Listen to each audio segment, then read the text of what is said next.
Hare Krishna. Is my voice clear? Hare Krishna Prabhu. Dandavata Pranam Prabhu.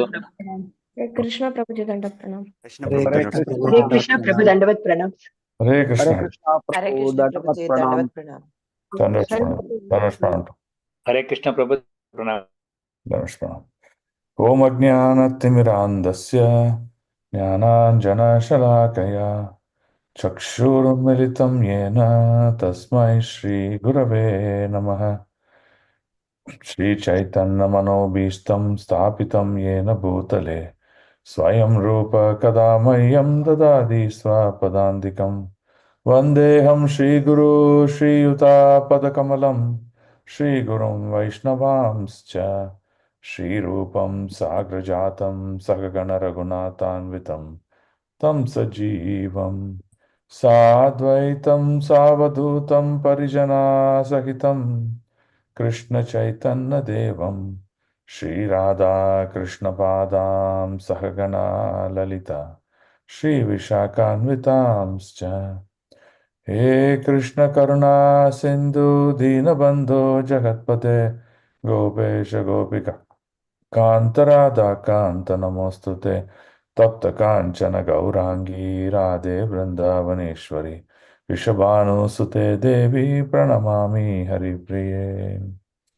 Vancha kalpatarubhyascha kripa sindhubhya eva cha patitanam pavanebhyo vaishnavebhyo namo namaha. Namo Om Vishnupadaya Krishna Prasthaya Bhutale Srimate Bhakti Vedanta Swaminiti Namine Namaste Saraswate Deve Gauravani Pracharine Nirvishesha Shunyavadi Paschata Desatarine Jai Shri Krishna Chaitanya Prabhu Nityananda Shri Advaita Gadadhara Shivasadi Gauravakta Vrinda Hare Krishna Krishna Krishna Hare Hare Hare Rama Rama Rama Hare Hare. Welcome all to today's morning program. So were you all able to read the purports till 32? Whatever we discussed? Yes, Prabhu. Okay. Any doubts before we move forward?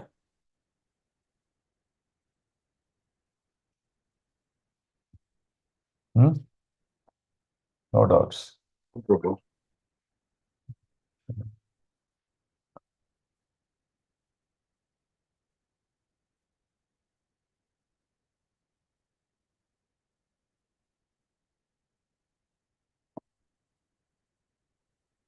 Okay.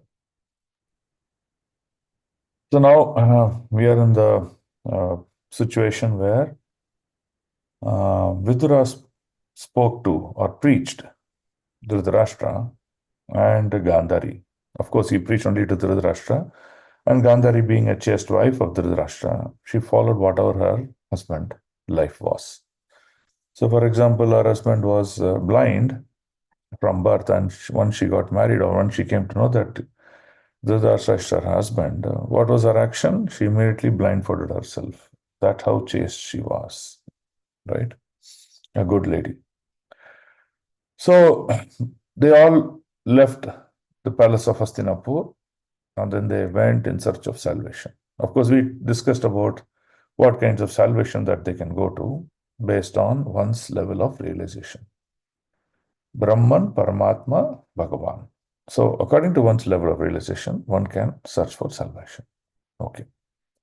Now we'll come to the sloka number 32. So today, what we will do is today we'll try... 31 we should do, Prabhu. 31. Last we completed 1.13.30, Prabhuji.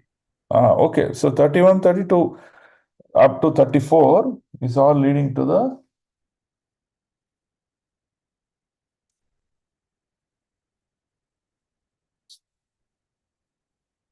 right to the same point. So we will not spend much time. So we are on 13. Yeah. Okay. So sloka number 31, right? from here, that is from this sloka. Ajata Shatru Krita Maitra Utagnir, right? So from here all the way till sloka number 37, it is about Yudhishthira Maharaj lamentation. Okay, lamentation, and he is inquiring with Sanjaya the reason for Dhritarashtra, Vidura, and Gandhari's departure from the palace without acknowledging Yudhishthira or without letting know Sanjaya or Yudhishthira or anyone. That means secretly they left. So that consciousness, the state of consciousness, and how Krishna is the supreme controller is what is the discussion from this sloka, this set of slokas. 38 onwards is when Narada Muni enters the scene and he gives clarity and guidance to Yudhishthira as to how do we understand this. So instructions of Narada Muni to Yudhishthira is very, very important. So we'll focus more on 38 onwards up to 48. But we will spend some time to understand sloka 31 to 37 as to the state of consciousness of a Mahabhagavat. How does he think? How does he act? Right? Okay. So 31 is about Yudhishthira discovering, and we'll read 32 now. Tatra Sanjayamasinam Paprachodvigna Manasaha Gavalgane Kwanastato Vridohinascha Netrayaho. Translation. Maharaj Yudhishthira, full of anxiety, turned to Sanjaya. Now what happened? Maharaj Yudhishthira went and searched. They couldn't find his uncle. He couldn't find Vidura. He couldn't find Gandhari. So he was very depressed. Okay. So now not knowing what the answer is, because they were well taken care by Yudhishthira. And all the needs of Dhritarashtra was met by Yudhishthira, because Dhritarashtra at the end of the day still was Yudhishthira's father's brother. So he gave them all the care and needs that they required, but still they were missing. If just Dhritarashtra and Gandhari were missing, then the cause of concern would be different. So the conclusion was, why is that they left me? What is the cause? What mistake that I have done? So that is the lamentation that Yudhishthira is into. So now Sanjaya is like a personal secretary of Dhritarashtra. He was always being with Dhritarashtra, and he knew everything, every whereabouts about Dhritarashtra. So now Yudhishthira is going to Sanjaya and asking him, what happened? Do you know? Please tell me. So that is this sloka. Okay. Now, here in this translation, you see, Maharaj Yudhishthira, full of anxiety, turned to Sanjaya, who was sitting there, and said, "Oh Sanjaya, where is our uncle who's old and blind?"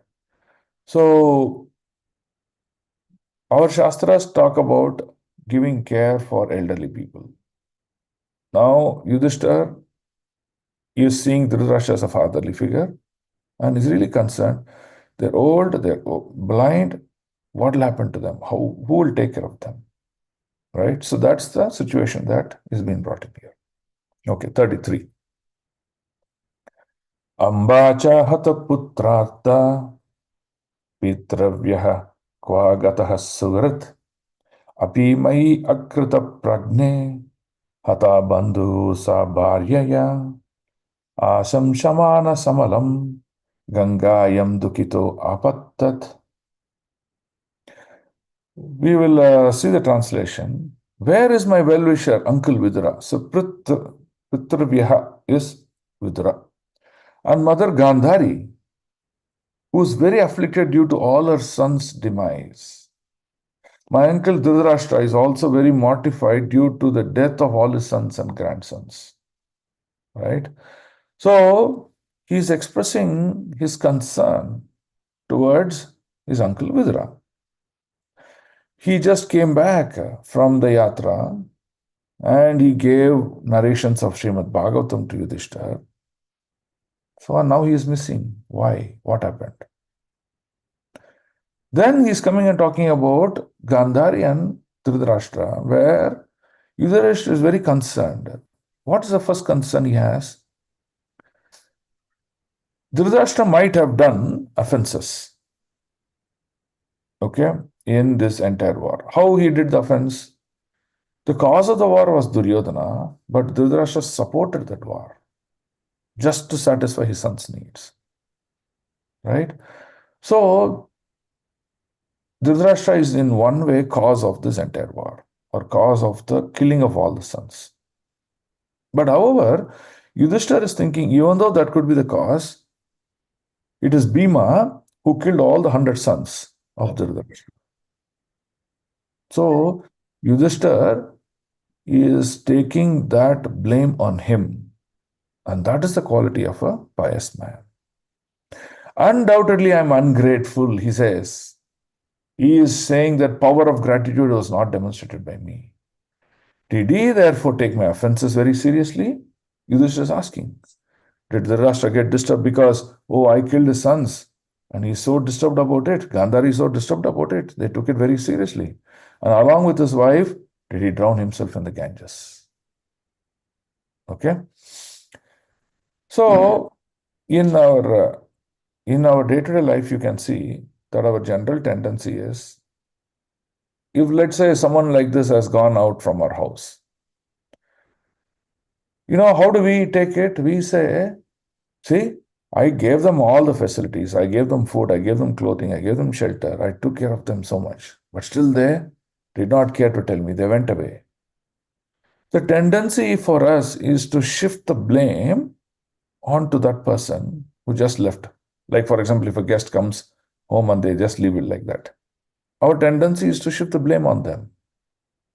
But look at the glory of Yudhishthira Maharaj. His tendency is not to blame them, but he is demonstrating that I might be the cause of the left. Right? So, subtle difference between state of consciousness between goodness and impure consciousness. Right? So, Yudhishthira is demonstrating good consciousness here. And that's why he's lamenting and attributing the reason for Dhritarashtra and Gandhari leaving, that he could be the cause. Okay. So let's read the yellow highlights. Someone read. Hare Krishna. As a pious man, Maharashtra Yudhishthira took into account all his unavoidable misdeeds, and he never thought of the misdeeds of his uncle and company. Dhritarashtra had suffered the effects of his own misdeed by the will of the Lord. But the Maharaja Yudhishthira was thinking only of his unavoidable misdeeds. That is the nature of good man and devotee of the Lord. A devotee never finds fault with others, but tries to find his own and thus rectify them as far as possible. Hare Krishna. As far as possible.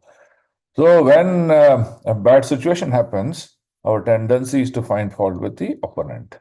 But a good devotee, what does he do? He thinks, oh, it is my misfortune, or it is my bad deed, or it's my action that has caused this problem. Right? And he says, and that is a qualification of devotion. Right? So look at this point. Maharaj Yudhishthira took account his all unavoidable misdeeds and never thought of his misdeeds of his uncle and company. Now go back and reflect the life of Dhritarashtra. There were many attempts to kill the Pandavas. And even though Duryodhana did it, Dhritarashtra supported it. There were many attempts to usurp their kingdom, their wealth and everything. Duryodhana did it, but still Dhritarashtra supported it. Including the war, the Mahabharata war, including the disrobe of Panchali. So all those things, even though Dhritarashtra did it, Yudhishthira never talked about those. He only talked about one important point that we will see in the next sloka. That what point? That when I lost my father, when 5 of us, 5 children, we lost our father Pandu at a very young age, Dhritarashtra gave shelter to us. He protected us. And that is the point that he's attributing. So Prabhupada always talks about it is important to glorify the goodness of a devotee, and that should be visible, and not to glorify the misdeeds of a devotee, or not to talk about the misdeeds of a devotee in the form of complaint or in the fault finding. Right? And he says these are essential ingredients of devotional life. Okay, now let's look at sloka number 34. Pitari uparite pandau sarvana suhartah sishun arakshatam vyasanattah pitravyau kwagatau itaha. Translation. When my father Pandu fell down, we were all small children. These two uncles gave us protection from all kinds of calamities. These two uncles refers to Dhritarashtra and Vidura. They were always our good well-wishers. Alas, where have they gone from? So this is the conclusion that Dhritarashtra is having. So the quality of Dhritarashtra is he always sees the good in others. He doesn't see the bad in others. Right? Whenever a bad thing happens because of an action of a devotee, a realized soul always think it is the cause of the three modes of material nature that has influenced ignorance of that on that person, and hence he is acting in such a manner. So this is a very important point. So he thinks that the cause of ignorance he did it rather than malice intention, and he does not attribute the the loss or the result of a situation onto a particular devotee. This is very important to understand. Okay. Let's look at next sloka, 13.35. Sutavacha kripaya sneha vaiklavyat suto viraha karshitaha atmeshwaram achakshano na pratyahati piditaha. Translation. Suta Goswami said, because of compassion and mental agitation, Sanjaya, not having seen his own master, Dhritarashtra, was aggrieved and could not properly reply to Maharaj Yudhishthira. Right? So you see, this is how, attachment causes bondage. Right? Sanjay was so attached to his master. All this entire life he lived with his master. And suddenly separation is something that he's not able to take, and he's speechless. He's not able to speak. Right? Can someone read the highlight? Hare Krishna. Hare Prabhu. Krishna. Please go ahead, Prabhu. చదవండి మాతాజీ చదవండి. చదవండి ప్రభు. Next చదివి. Hare Krishna. See, the senior devotees, you get a lot of chance to read during the study classes. Okay. You should give chance to junior devotees who are coming newly. And that is how we help them to get stronger in devotion. Okay. So my request is, if junior devotees can, or newer devotees can take it up to read, it will be nice. Okay Prabhu. Newcomers, can you read it? Hare Krishna, Prabhu, can I read? Please read. Hare Krishna. And when he saw at last that Dhritarashtra had left home without his knowledge, his sorrows had no bound. He was fully compassion toward Dhritarashtra because in the game of the battle of Kurukshetra, King Dhritarashtra had lost everything, men and money, and at last the king and the queen had to leave home in utter frustration. He studied the situation his own way because he did not know that the inner vision of Dhritarashtra has been awakened by Vidura, and that therefore he had left home in enthusiastic cheerfulness for a better life after departure from the dark well of home. Unless one is convinced of a better life after renunciation of the present life, one cannot stick to the renounced order of life simply by artificial dress or staying out of the home. Hare Krishna. Okay. So the key point here is this one, this highlight. Unless one is convinced of a better life after renunciation of the present life, one cannot stick to it. So we'll talk this entire topic in two subjects. One is renounce order of life. Generally, we see many devotees trying to take the renounce order of life, whether brahmachari or sannyasa, it doesn't matter. Now, after taking that renounce order of life, What is the practice that devotee is doing is the key. If he does not take up to higher aspects of life, what is higher aspects of life? Serving the Supreme Lord, devotional aspects of life. Then you see, his renunciation will look very artificial in nature. If it is artificial in nature, he cannot hold on to that practice for a longer period of time. He will give it away and he will tend to do something else. Either he'll return back or he'll tend to do something in order to cover up his face from the society.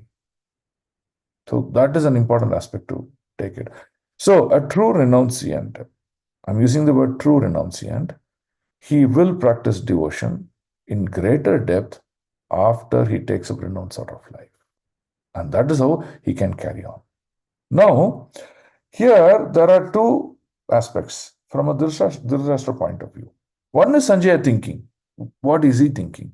Another is the reality. What is the reality? That Vidura mentored him. That Vidura gave Dhritarashtra the inner vision, what is the aspect of life, and make him to take up the aspect of renunciation or salvation. Right? So, you see, when he saw that last Dhritarashtra left home without his knowledge, his sorrows had no bound. Who? Sanjaya's. Sanjaya's sorrows was very heavy. Okay? He was fully compassionate toward Dhritarashtra because in the game of battle of Kurukshetra, Dhritarashtra lost everything. He lost his army, he lost his kingdom, he lost his sons, he lost his name, fame, finally lost his position as a king. Everything he lost. Now, when people lose, had to leave home in utter frustration. So, Sanjaya is thinking that Dhritarashtra was internally frustrated, and that's the reason he went out. Right? So that's how people speculate because they are not aware of the truth. But what is the truth? He studied the situation in his own way because he did not know the inner vision of Dhritarashtra has been awakened by Vidura, and that therefore he left home in enthusiastic cheerfulness for a better life after departure. That he did not realize. So that's what Prabhupada is trying to talk about. So there are two things to understand out of here. When we are in frustration, when we are in setbacks of life, it is important to connect with the realized soul, get mentoring, get address to our questions, and shape up the next aspect of life. Okay, the second point, we generally speculate about what's happening to certain people, right? We should avoid speculation because we don't know the truth. Speculation is not good in one's life. Always facts, right? We should speak to the facts and be done with it. So that's the second aspect of it. Third aspect of it is, if one is going to practice renunciation, he has to take higher aspects and taste of life. If not, he'll fall down from that artificial renunciation to a much lower level. And that's the point that Prabhupada is concluding. Okay? Are we clear on this purport? Yes, Prabhuji. Yes, Prabhu. Okay. So let's go to next sloka. 36.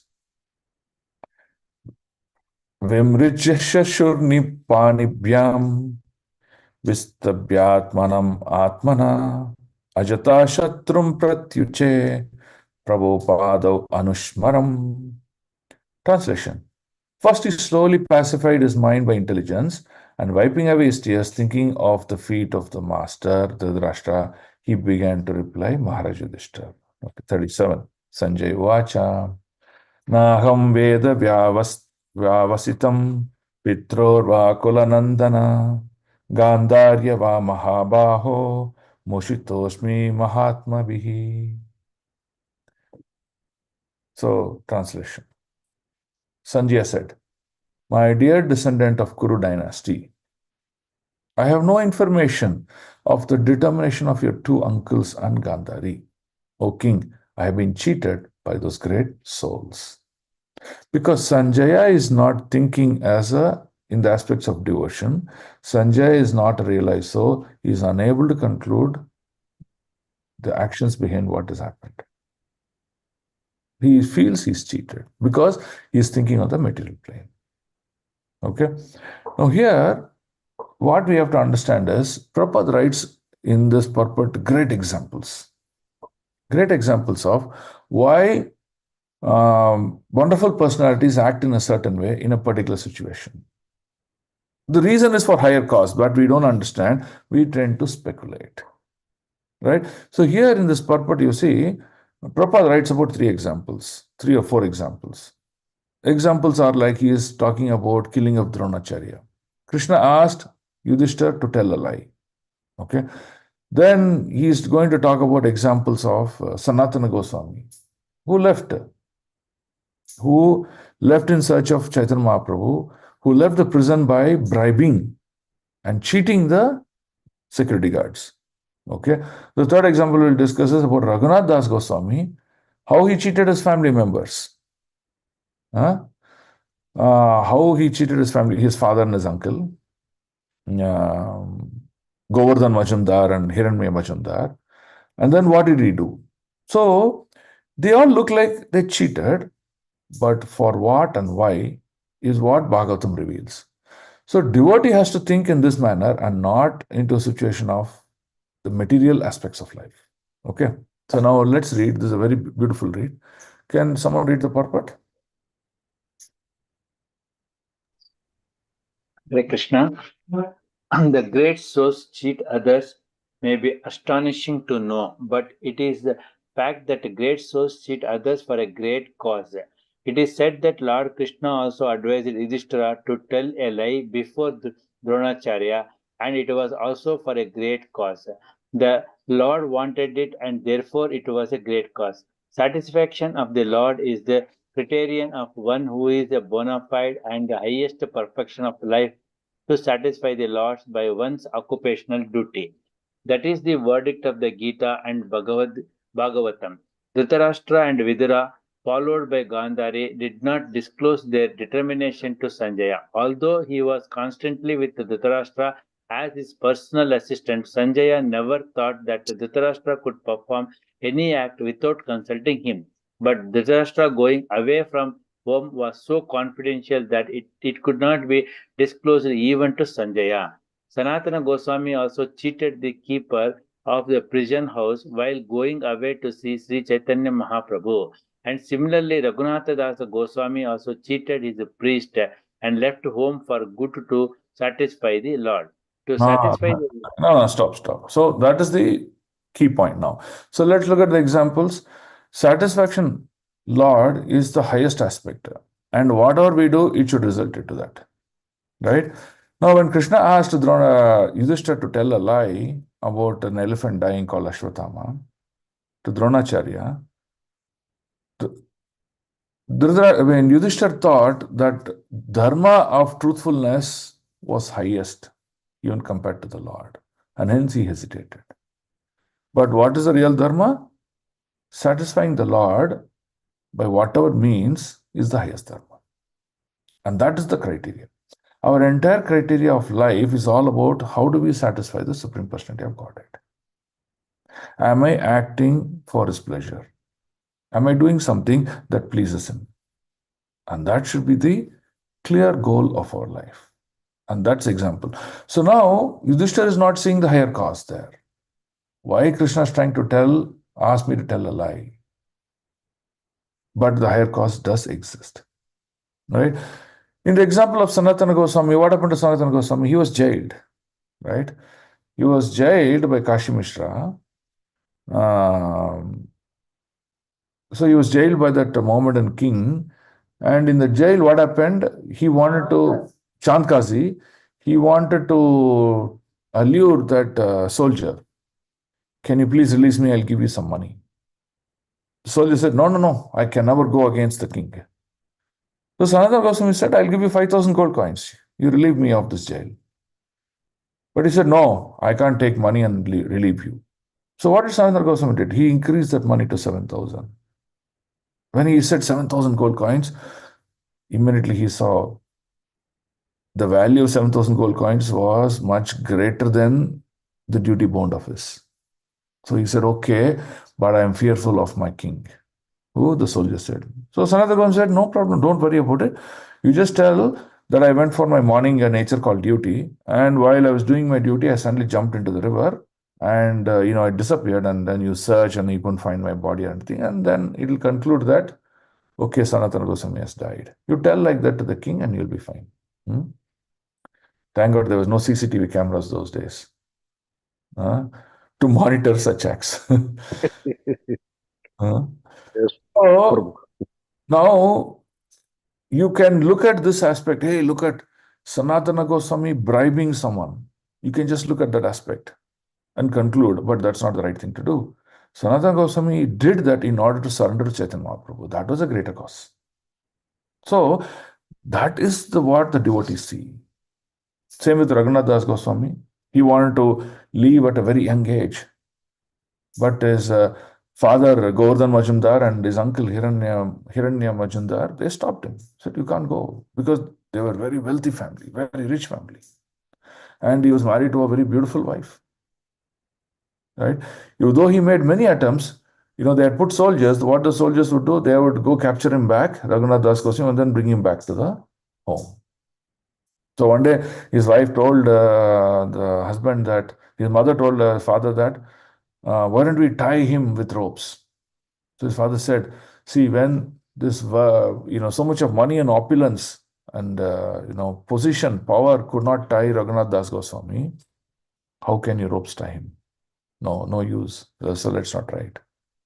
So Raghunath Das Goswami, at the age of 15, by the inspiration of Nityananda Prabhu, he decided whatever guards that were put, he cheated. He cheated the priest in a very nice manner, and then he escaped.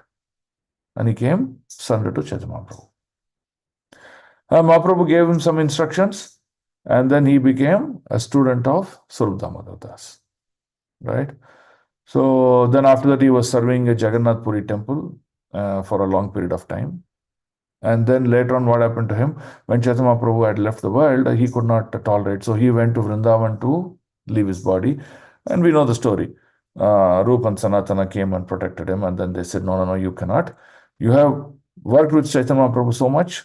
You know about him. So you should recite all the glories of Sri Chaitanya Mahaprabhu. So that's how he started to take up shelter at Radhakund at the Bhajan Sthali. Then every day he used to narrate. How many days he narrated? I think like 10 years. 10 years he did narration of Chaitanya Leela at the Radhakund. So every day he used to take bath, 3 times bath in Radhakund, and he used to drink only 20 ml of buttermilk, and he used to do bhajan from morning till night, only talking about Chaitanya Charitamrita. He talked about the entire pastimes of the Lord. And he left the world remembering the Lord, Mahaprabhu's instruction, and near Radhakund. So that is the glory of Raghunath Das Goswami. So now, if you look at the act, see, he was irresponsible. He left his wife and went away. He was irresponsible. He never listened to his father. If he is irresponsible that he left all the business and money and position, things like that, then you see, that is material way of doing it. But the spiritual vision is that the higher truth. In order to achieve higher truth, one taking such a step cannot be misunderstood or misconstructed. Right? So hence, to satisfy the Lord, anything is good, for it is in relation with absolute truth. So the key is to satisfy the Lord. If you do something abnormal and say it is justified, no. If it is satisfy the Lord, it is justified, otherwise not. So we also had the same opportunity to treat the family members and leave home to engage in service of Srimad Bhagavatam. Such cheating was necessary for a great cause. Who is he talking about this line? He's talking about Srila Prabhupada himself. Right? He cheated his own family, his wife, and said, okay, no, I need to go for a greater cause. Imagine Srila Prabhupada never abandoned his wife Radharani. What would have happened? He would have been a grahastha, and then his life would have been something. Such a great movement like ISKCON, the worldwide movement, a missionary, the message of Sri Chaitanya Mahaprabhu, the glories of the Sankirtan would have never traveled across the world. The Acharya, the Jagadguru Acharya. In fact, all the demigods are like praying, Prabhupada, you are a Jagadguru, you are Acharya of the age. What are you doing in a pharmacy? Pouring some medicines here and there? What are you doing in a Grihastha life? When are you going to quit? And they are offering prayers on behalf of Prabhupada. So, such cheating was necessary for a great cause, and there is no loss for any party in such transcendental fraud. That is important. Okay? So, is this message clear in this purport?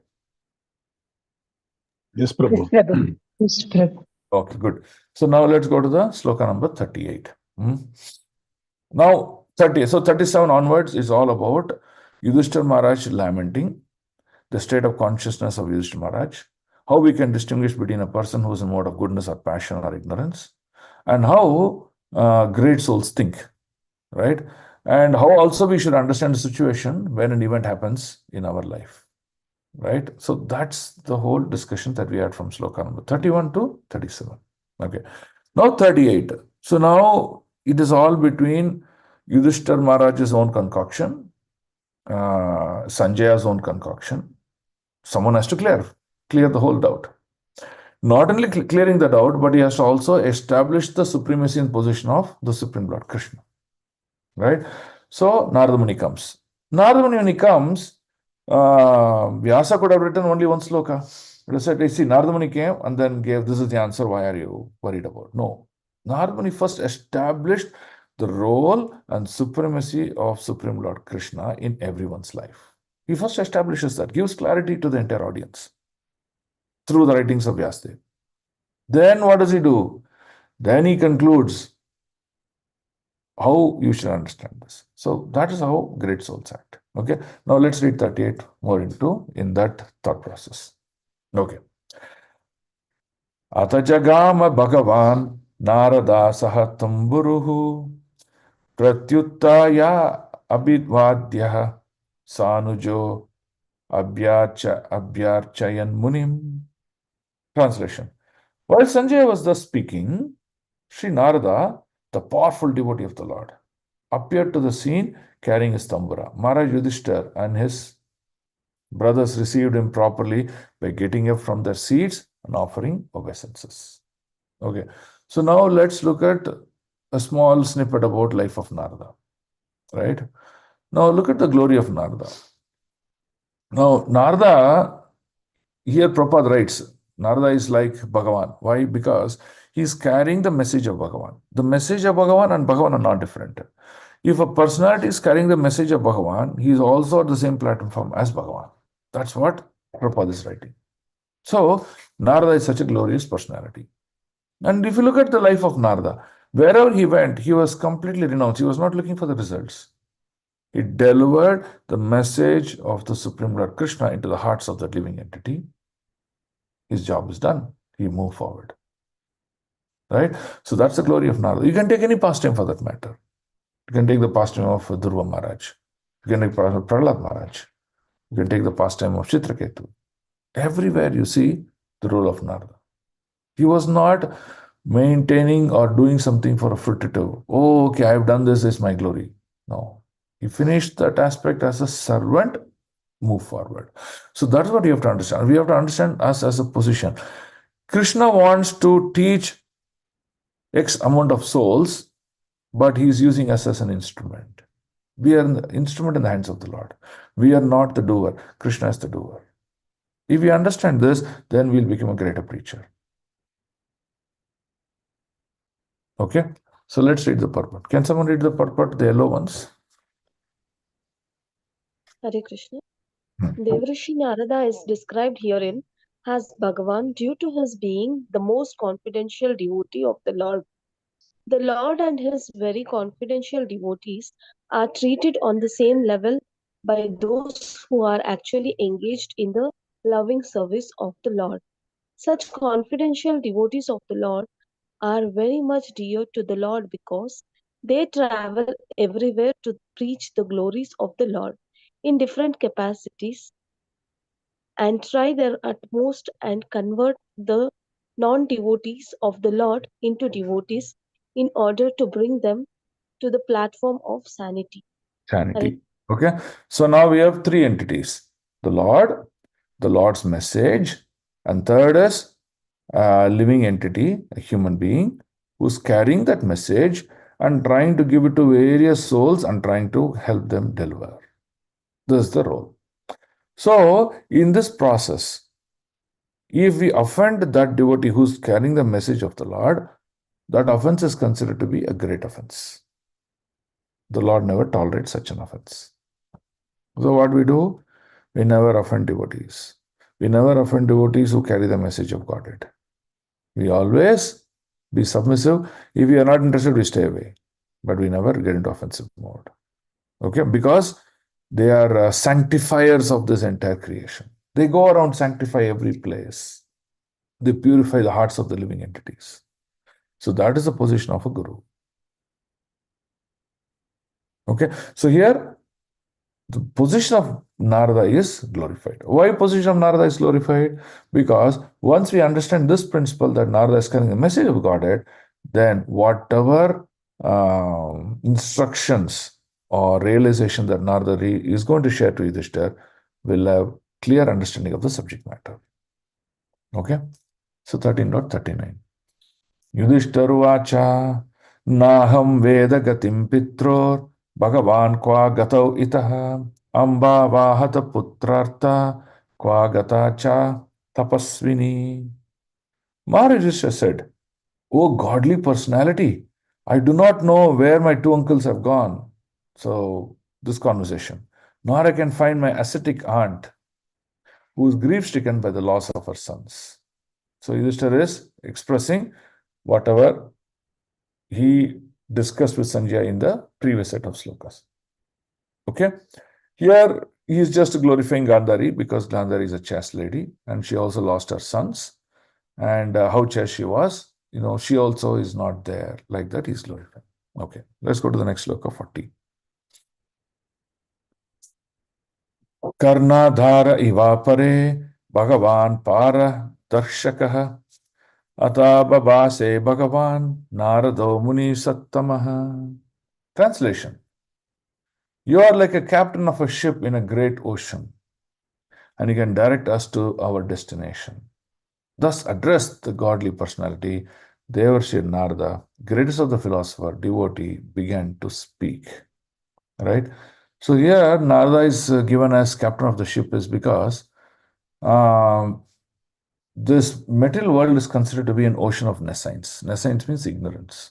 And it's a big ocean. It's vast. Now, you equate this to a subject matter where, let's say you are in the center of the Pacific Ocean.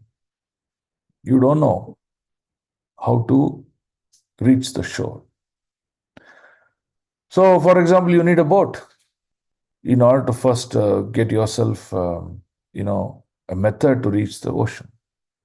Second, you need a rower, an engine or a person to row your boat.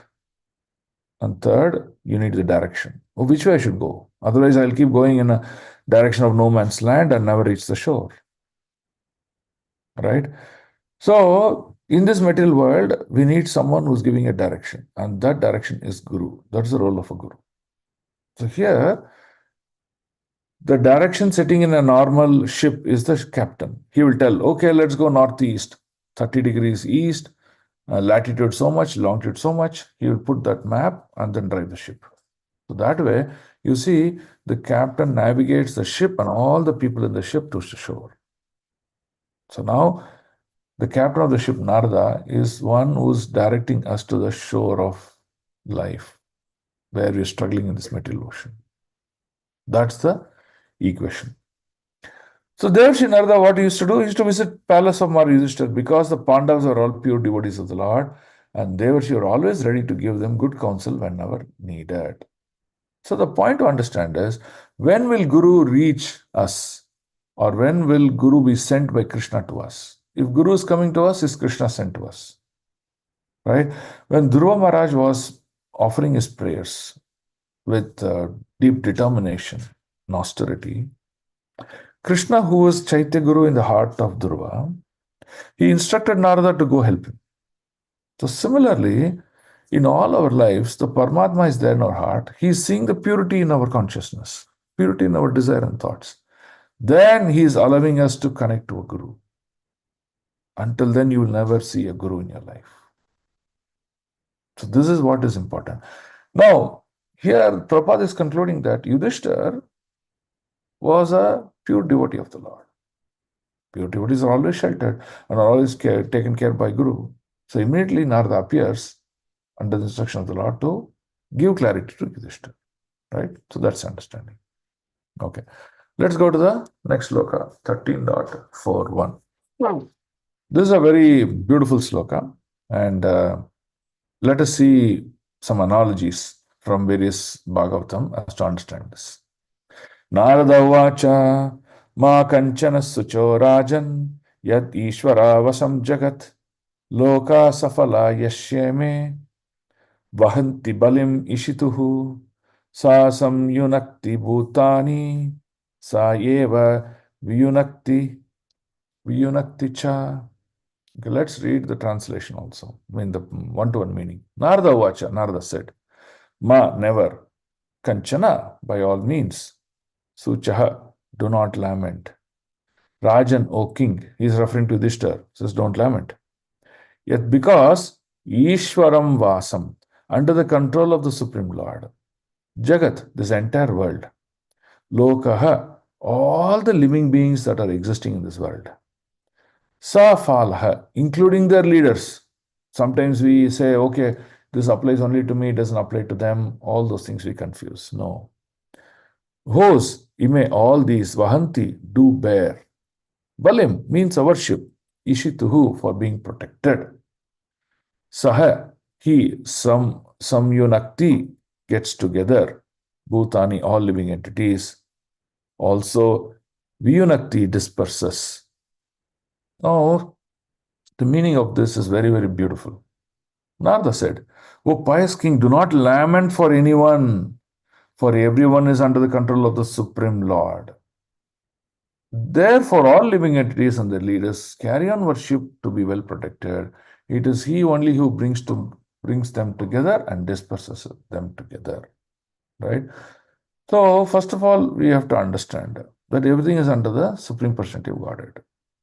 Now, for example, when we were born to a mother, the time, the parents, we did not choose. It was chosen by the Supreme Lord. The time of death and how we are going to die and where we are going to go, that is also chosen by the Supreme Lord. We don't have much control over it. So, in this material world, every detailed action is controlled by the Supreme Personality of Godhead. Now, Bhagavatam gives examples of, we come across many people in our life for a short period of time, and then we see that they no more exist as part of our journey of life. So, for example, you can take example like you're a school teacher, right? You joined a school and you saw the school teacher came in, she taught you certain subjects. But after a certain period of time, you see that she is no more in your life. She's gone.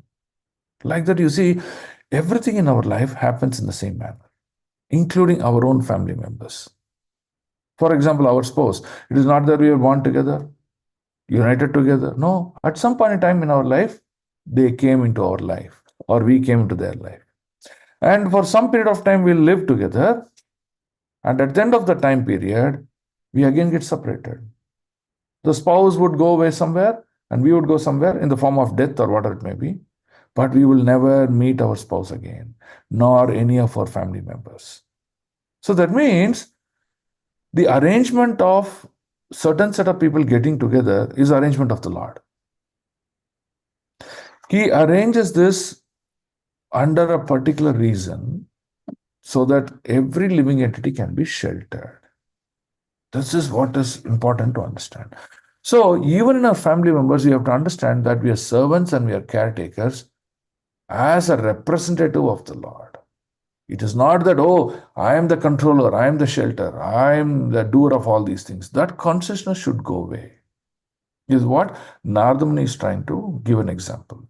The example he gives is like a river, right? So now let's say the origin of the river, the water starts to flow in a particular gravitated direction. You throw like a wooden piece or an object, it starts to float, right? It may have fallen off from a tree, or in the course of its direction of the water movement, it would have picked up the object. But you see, for a certain period of the course of the river, that object would float on that river. But when the river splits into branches or it merges with the ocean, you see that object is no more existing. It is gone off somewhere. So like that, you see, every event or every situation or every personality that we see in our life is an arrangement of the Lord for that period of time. And they would go away. They'll get separated. So Narada is telling Yudhishthir, Dhritarashtra was a role play by the action of the Lord for some reason in your life. And now the time is over. Kala is very powerful, and Kala is Krishna. When the time is over, you get separated. Dhritarashtra went into his life in his path of life. You go into your path of life, and this is arrangement of the Lord. And there is no question of lamentation here. Nothing required. And that's the advice Narada Muni is giving to Yudhishthira. When we understand this subject matter, we become renounced in this material world, not just to the objects, but including personality in our life. So we are always, okay, how do I care this person so that I can give Krishna to him? How can I do something that I can bring him to the lotus feet of the Lord? That's all. Beyond that, I don't have any role in one's life. That is the maturity of consciousness one has to reach. Okay, so let's read the purport. Very, very brilliant now. Okay, someone read the yellow purport. Hare Krishna Prabhu. Every living being, either in this material world or in the spiritual world, is under the control of the Supreme Lord, the personality of Godhead. Beginning from Brahmaji, the leader of this universe, down to the insignificant ant, all are abiding by the order of the Supreme Lord. Thus, the constitutional position of the living being is subordination under the control of the Lord. Okay, so everything is controlled by the Lord. We don't have any jurisdiction beyond it. Okay, can someone else read the green? Newcomer, please. Relatively newer devotee.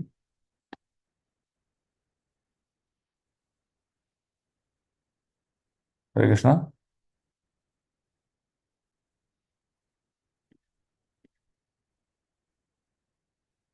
Shall I read, Prabhu? Okay, Madhya, read. The foolish living being, especially man, artificially rebels against the law of the Supreme and thus becomes chastised as an asura or a lawbreaker. A living being is placed in a particular position by the order of the Supreme Lord, and he is again shifted from the place by the order of the Supreme Lord or his authorized agents, Brahma, Shiva, Indra, Chandra, Maharaja Yudhishthira, or in modern history, Napoleon, Akbar, Alexander, Gandhi, Subhash, and Nehru are all servants of the Lord, and they are placed in and removed from their respective positions by the supreme will of the Lord. None of them is independent, even though such men or leaders rebel so as not to recognize the supremacy of the Lord. They are put under still more rigorous laws of the material world by different miseries. See, very important. If we understand that behind every reason there is hands of the Lord, then what happens? The devotion and our practices of detachment increases. If we don't understand, then what do we become? We become very rebellious. We're trying to revolt. We're trying to do something else, whimsical in nature. And that is like breaking the laws of nature. So Prabhupada talks about two laws. First set of law is laws given by nature. And second is the laws made by man. Which is supreme? A person who's realized soul, he understood his relationship with the Lord. He understands the laws of nature as topmost. And he doesn't care for the localized laws made by man.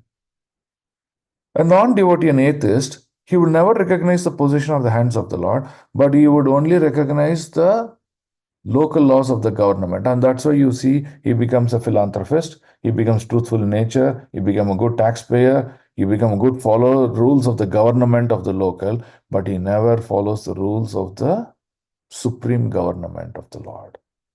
This is the difference between someone being philanthropic, someone being a devotee, someone being a non-devotee. Okay, so let's read this further. Very brilliant it is. Can someone read the green? Hare Krishna. Someone read the green. Can I read, Prabhuji? You got your turn, Prabhu. Yes, Give turn Prabhu. to us.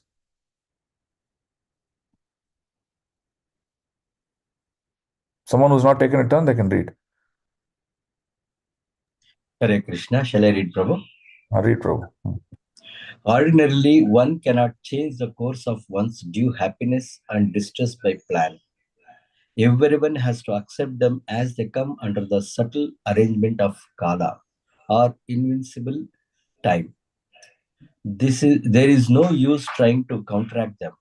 The best thing is, therefore, that one should endeavor to achieve salvation, and this prerogative is given only. Hare Krishna Prabhu, I lost. Why? Yeah, okay. Okay.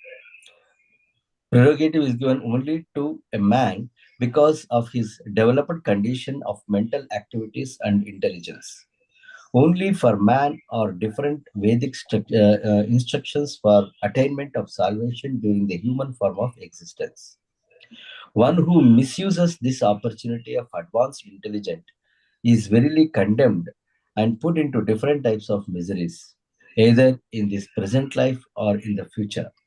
That is the way of the Supreme controls. That is the way the Supreme controls everyone. Hare Krishna. Hare Krishna. So in our life, separation is going to be constant. You will unite, you will separate. Not only with personalities, but also with various material elements in this world.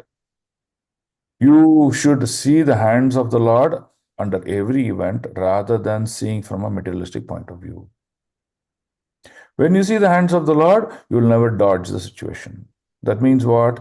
Trying a different manner or a method to counteract the actions of the Lord. You will never do that. When you don't do that, you actually grow in your devotion. Accept the conclusion of the Lord in your life. This is an important point that you need to understand. Okay? Is the summary takeaway very clear to all of you? Yes, Prabhu. When we misuse the principles, the rules of nature, that is when you see more miseries are inflicted upon you. So, for example, nature says these are acceptable food to eat. But what we do, we eat food which are unacceptable to human body. Then miseries are inflicted. More cancer, this disease are given to that person. So nature says this place of this thing is for everyone to live. You cannot kill animals, animal slaughter in order to gratify your senses. So when we do that, miseries are inflicted upon. That's the law. That's it. Very simple. Okay, now let's read further. You will see more examples to understand this topic deeper. Okay, text 42. Yata gavo nashi protas tantyam badascha damabihi vaktan tantyam nama bir baddha vahanti balim ishituhu. As a cow bound through the nose by a long rope is conditioned, so also human beings are bound by different Vedic injunction, are conditioned to obey the order of the Supreme. So when you allow the cow for grazing, generally what these farmers do, they would tie a rope which is tied to the neck of the cow and to a tree. If the length of the rope is 10 feet, the 10 feet around the tree is what the cow gets the freedom and the flexibility to move around and eat the grass. The cow cannot go beyond the 10 feet. So similarly, for every living entity, according to one's past life, Lord determines the laws of nature for that person. So here Prabhupada writes, the man-made laws may be evaded by cunning out laws, but the codes of the Supreme Lawmaker, there is not slightest possibility of neglecting. That means the laws made by nature, you cannot escape at all. There's no way, impossible. For example, government says always drive at the left side. You cannot jump over a signal, but somehow you can jump over a signal, go that side, go cut road here, and then somehow escape. Eyes of the government. But the eyes of the government of the Supreme cannot be escaped under any condition. Prabhupada uses the word, even the slightest possibilities of negligence are not possible. So what one has to do, One has to understand the Shastric injunction and accordingly live. Okay. Now there are some nice highlights that I made. So I want one to read each of these highlights. Someone read? Hare Krishna. Hmm. The yellow part, Prabhu, from the secular state or from All the, colors you read. Change okay. from the course. Okay. The secular state of a state or No, godless on top. change Change. from the change from the course of God-made law can bring about a massive danger to be faced by the lawbreaker. Such laws of the Supreme are generally known as the codes of religion under different conditions, but the principle of religion everywhere is one and the same, namely to obey the orders of the supreme gods, the codes of religion. Codes of religion, very important. So there is law and there is attributes. That means detailness of how that law is. Right? So it is important for living entities to follow that. Okay, continue to read, bro. The secular state or the godless state allows the citizens to break the laws of God, but restricts them from disobeying the laws of the state. The result is that people in general suffer more by breaking laws of God than by obeying the imperfect laws made by man. Pause. You see the difference here? Hmm. We talk about democratism, communism, secularism, anarchy. So all these things have been brought in. But it doesn't matter whether you're following democratic or communist or whatever it may be. But if the lawmaker, the government, is going to make law in accordance to the scriptures, then you will see they will not be suffering in that state. But if they make rules and laws that doesn't care about the scriptural injunction, then you see there will be very, very great suffering in that state or in that kingdom. That is the whole point. Very, very important point. Read again, Prabhu. On the other hand, there is no such imperfection in the laws of God. If leaders are educated in the laws of God, there is no necessity of makeshift legislative council of aimless men. He says you don't need to frame constitution, all these things are not required because laws of God is very clear, everyone should follow that. Next. The codes of religion, spiritual injunctions are made by liberated representatives. Scriptural injunction. Scriptural injunctions are made by liberated representatives of God in consideration of different conditions of living and by carrying out the orders of the Lord. The conditioned living beings gradually become free from the clutches of material existence. The conclusion, read the pink. Yeah. So in the material world, the living being is still more conditioned until he surrenders unto the Lord by reviving his original state of eternal servitorship. That is the last instruction of the Bhagavad Gita and all other recognized scriptures of the world. Sarva dharman parityajya mam ekam sharanam braja. That's how Lord concludes. Right? So if you are able to do this, then one can be successful in transcending this material world. Okay? See, this sloka is important. It is a connected sloka. So let's read this one sloka 43 and end today's class. Okay. Yata krido pashkaranam samyoga vigamau iha ichaya kridituhu syatam tataive sechaya nirnam. Now, this is a very important sloka. So we'll read the translation also. Yata, as much as Krida, Upashkaranam, playthings. Samyoga, union. Vigamau, disunion. Iha, in this world. Ichaya, by the will of. Kriditutuhu, just to play as a part. Syatam, take place. Tata, so also. Eva, certainly. Isha, the Supreme Lord. Ichaya, by the will of. Nirnam, of the human beings. Translation. You see the example and how Prabhupada writes. As a player sets up and disperses his playthings according to his own sweet will, so the supreme will of the Lord brings men together and separates them. That's what we see in our course of life, right? So you can see a child playing a Lego toys, block making, right? So it'll bring all the pieces together, get them together in different sizes and combination, make a structure, and after that it again dismantles into those pieces and goes away. This is exactly what the Lord does. Creation, maintenance, destruction. And in the process, people unite, People get separated. It says this is the due course and aspects of life. Why lament? So hence, Narada Muni is telling Yudhishthira, why lament for the loss of your fatherly personality, Dhritarashtra. Okay, now this green, someone read this green? Yes, read, Prabhu. Prabhu. One of you, yeah. He rewards the reactions of our action by placing us in some particular place. A rich man gets his son born with a silver spoon in his mouth. But the child who came as a rich man's sons deserves such a place, and therefore he is placed there by the will of the Lord. And at particular moment when the child has to be removed from the place, he is also carried by the will of the Supreme, even if the child of the father does not wish to be separated from happy relation. The same thing happens in the case of poor man also. Neither rich man nor poor man has any control, any such meetings or separations of living beings. Okay, so Narada Muni is ascertaining the whole point now, right? It does not mean, oh, rich man can do, poor man cannot do. It happens in all our life. Even a rich man who grows his child suddenly says, okay, I finished my graduation, I need to go abroad for post-graduation. He never returns. So he got separated.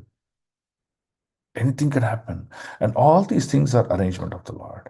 That is what you have to understand, is what Narada Muni is trying to conclude. So on this basis, you may see someone losing their children or their parents or the near and dear at a very young age, or someone having them for a very long period of time. That's also arrangement of the Lord. So if we see hands of the Lord in every aspects of our life, our devotion and our surrender, our gratitude, not gratitude, our reciprocation, gratitudeness will increase to the Lord. That gratitude will convert into devotion. Right? So that's the very, very important conclusion that we carry forward. In the process of assimilating and dismantling things, the only key aspect the devotee has to look at is how can he purify his life and surrender himself to the plan of the Lord. Right? When a devotee surrenders to the plan of the Lord, then what happens? The devotee is protected by the Lord. Ambarish Maharaj. Ambarish Maharaj was a king who followed and lived the rules of his kingdom according to the scriptural injunction. When the time came, he was tested. How he was tested? Durvasa came into the picture. Durvasa was envious of Ambarish. He pulled a hair out of it and created a demon to destroy Ambarish. So Ambarish was never in a mode of revolting. Oh, God, I worshipped you for so many days. Is this what you give to me? Look, this man is attacking me. What you are doing about it? He just kept silent and he accepted that as the will of the Lord. But what Lord did, in fact, if you read the sloka, you will see, the Lord left Sudarshana in service of Ambarish. Prabhupada writes, if I can take that purport also and share it with you. Prabhupada writes that Lord takes Sudarshana and leaves in service of Ambarish. And when this demon came to attack Ambarish, Sudarshana comes forward to protect the devotee.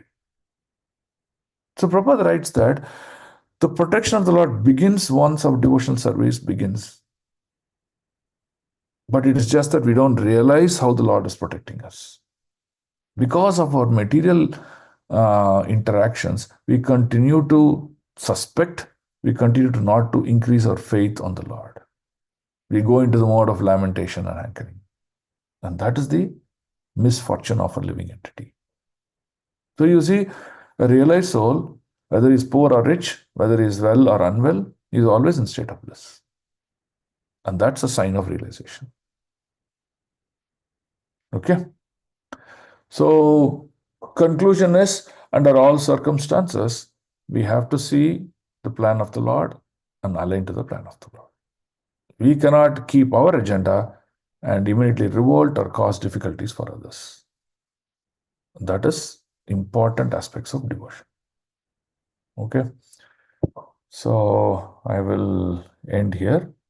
And any questions, we can take it up. Hare Krishna Prabhu, I have one doubt. Can I Yes. ask Prabhu? Sure, sure. These are all clarifying questions. Prabhu, you said that when a person is doing something wrong, it is only the modes which are doing, Prabhu. And a devotee should think like that. What about the responsibility of the living being, Prabhu? No, your question is not clear. Can you repeat? Prabhu, when somebody is like Yudhishthira Maharaj thought that it was all his responsibility and he never thought about Dhritarashtra's ill deeds. And he said, so we should think that it is only the modes which are doing the things and not the living being. No, Prabhu? Is that the thing, Prabhu? Okay, so how does it act? A living being desires, and Krishna, who's there as Paramatma in the heart, tries to fulfill the desire of the living entity. If the desire is improper, then the results also will be improper, and that is facilitated by the Lord. So, the living entity would have desired in an improper manner, and Lord uses prakrute kriyamanani gunai karmani, the karma, guna, and the desire. So, all these things together act that desires the outcome, that makes the outcome of a particular desire as an action. So, this is what we need to see. If we see this, then we'll become compassionate on that person who's going to suffer or is going to, whatever is going to happen to him, rather than becoming very rebellious with the person. Yes, Prabhu. Okay? Yes, Prabhu. Thank you, Prabhu. So, let's conclude. Living entities desire, the Lord fulfills the desire. If the desire is improper, the outcome is also improper. If the desire is good, a karma, the outcome is also good in devotion. That's it. The Lord is enabler who fulfills the desire of the living entity. If you understand this much, then we'll understand it is because of his ignorance he desired in the wrong manner and he is suffering. That's all.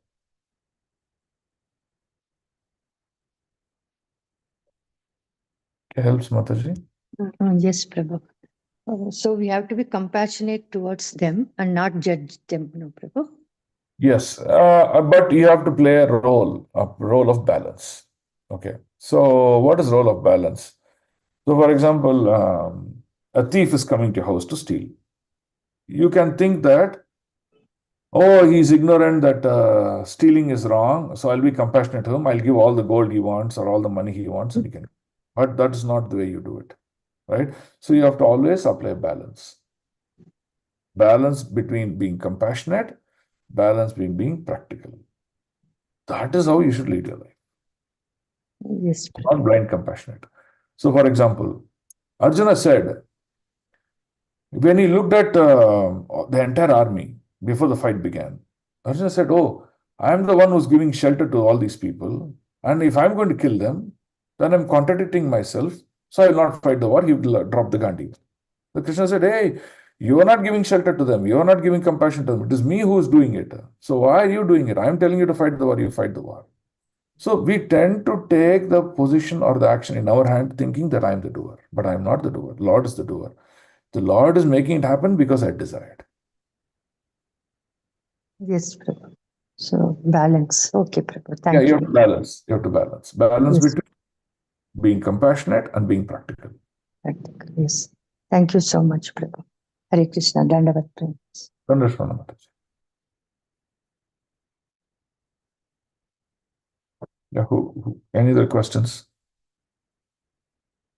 Prabhu, no question, Prabhu. Today's class has been an eye-opening for many of us now, Prabhu, because it is giving the authority of telling that because you have done so and so, so you have to face it. But you give yourself to the Lord, Lord will take care of you very well. Yeah. And we also have the tendency, right?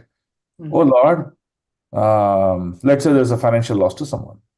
What is the tendency we have? Oh Lord, I did so much service. I did so much of chanting. Now look what you have done to me. See? Ignorance. The Lord does an action based on a purpose. Purpose. Yeah. If we see that, we will see beyond it, the next outcome. Right? So that's the point there. Thank you so Hare much. Krishna. Wonderful class. Hare Krishna, Prabhu. Thank you very much, Prabhu. Today I got the answer for my disturbances, what happened in my life. I got the answer, Prabhu. Thank you very much. Yeah. Hari Hari. Any other questions? Prabhu, I have a lot of things. I would like to talk to you personally on Sunday class, Prabhu. Okay, Mati. No problem. This Sunday, okay, so we'll talk later. We have class now, Prabhu, Sunday. Yeah, we have program. Yeah. Okay. So if there are no other questions, my prayers to each one of you. This is a great, glorious month of Damodar. The specialty of this month is very simple. One, by hearing this Damodar pastime again and again, you will see the devotion in your heart increases. How? Because the Lord reciprocates. The Lord reciprocated to Yashoda in the same rasa that she wanted. The Lord also reciprocated to Manikora and Nalagreva. The Lord reciprocated to all devotees like us by nourishing, by showing how that Leela is so glorious. So this is a great time for us to increase our devotion. So in the month of Kartika, of course, you're all doing nice devotion throughout the year, but in the month of Kartika, be much more focused, right? Practice devotion more than austerity. Our movement is more about devotion. Our movement is not about austerity, right?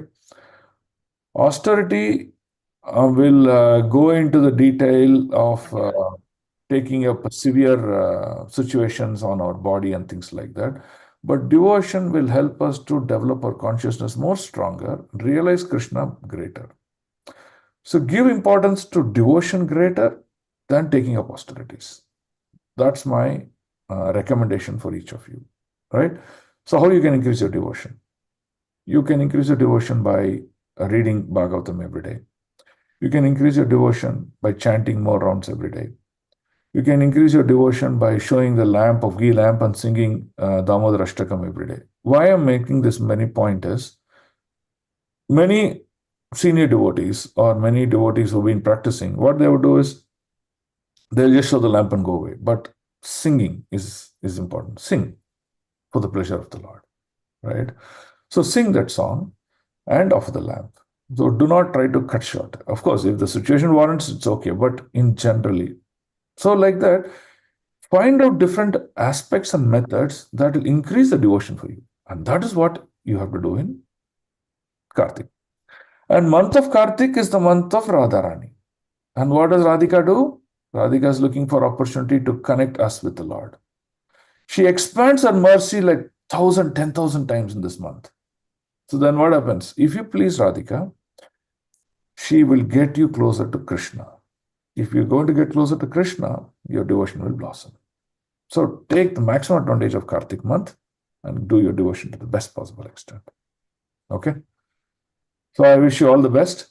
And I'm trying to work on a proposal that starting Tuesday, 3 days from now, every day evening at exactly at 9 o'clock, we want to read one sloka from Srimad Bhagavatam.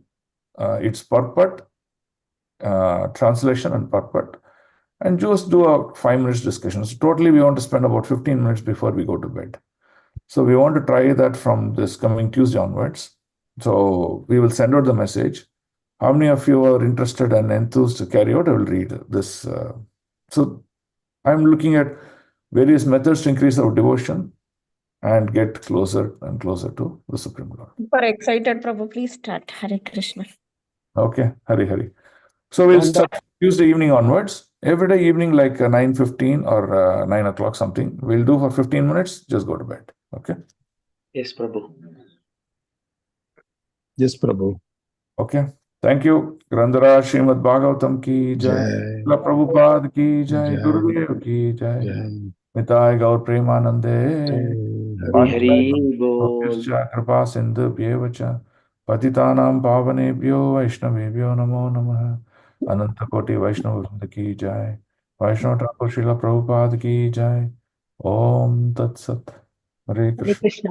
Dandavad pranams. Thank you very much. Hare Krishna Prabhu, Dandavat Hare Krishna, Pranam. Dandavat Pranams. Thank you very much. Hare Hare Dandavat Pranam Prabhu. हरे कृष्ण दंडवत Hare Krishna Hare Prabhu, Krishna. Dandavata Pranam Prabhu. Hare Krishna Hare Prabhuji, Dandavat. Hare Krishna Prabhu, Dandavat Pranam Prabhu. Hare Hare Krishna. Krishna Prabhu, Dandavats Pranam. Thank you so much, Prabhu. Hare Krishna. Hare Krishna Prabhuji, Dandavat Pranam. हरे कृष्ण दंडवत प्रणाम। हरे कृष्ण प्रभु दंडवत प्रणाम। जल्दी आना time Hare admission Krishna. Hare Krishna Prabhu, Dandavata Pranam Prabhu. अरे नहीं हरे फिर Monday नहीं तो हरे मंडे नहीं संडे नहीं करते भाई जो रहते हैं आज कर लेना चाहिए तो आज तो स्कूल 9 बजे है ना